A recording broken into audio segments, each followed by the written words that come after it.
കുറേ ദിവസമായിട്ട് പൊള്ളിക്കണം എന്ന് മാറ്റി വെച്ച മീനാട്ടത്. അവസാനം അത് പൊള്ളിച്ചെടുത്തിട്ടുണ്ട്. മഞ്ഞപ്പൊടി, മുളക് പൊടി, ഉപ്പ്, വെളുത്തുള്ളി, ഇഞ്ചി പേസ്റ്റ്, കുറച്ച് പുളിവെള്ളം ചേർത്ത് നന്നായിട്ട് മാരിനേറ്റ് ചെയ്ത് മാറ്റി വെക്കാം കേട്ടോ. ഒരു പാൻ വെച്ച് ഓയിൽ വെച്ച് ഒരു 80% രണ്ട് സൈഡും തിരിച്ചു മറിച്ചിട്ട് വറുത്തെടുക്കാം. അതേ ഓയിൽ തന്നെ സവാള, പച്ചമുളക്, കറിവേപ്പില, ഉപ്പ്, മഞ്ഞൾപ്പൊടി, മല്ലിപ്പൊടി, മുളക് പൊടി, കാശ്മീരി ചില്ലി, തക്കാളി ചേർത്ത് നന്നായിട്ട് വഴറ്റുക.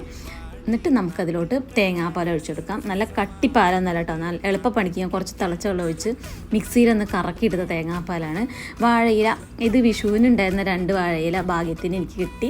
മസാല വെച്ചു, മീൻ വെച്ചു, വീണ്ടും മസാല വെച്ച് ഒരു ഡെക്കറേഷന് ഒരു 2 തക്കാളി കട്ട് ചെയ്തതും കൂടെ വെച്ചിട്ട് നമുക്ക് പാനിൽ കുറച്ച് ഓയിലിട്ടിട്ട് ഒന്ന് തിരിച്ചു മറിച്ചെടുത്താൽ നമ്മുടെ വാഴയില പൊള്ളിച്ച മീൻ റെഡി ആയിട്ടുണ്ട്.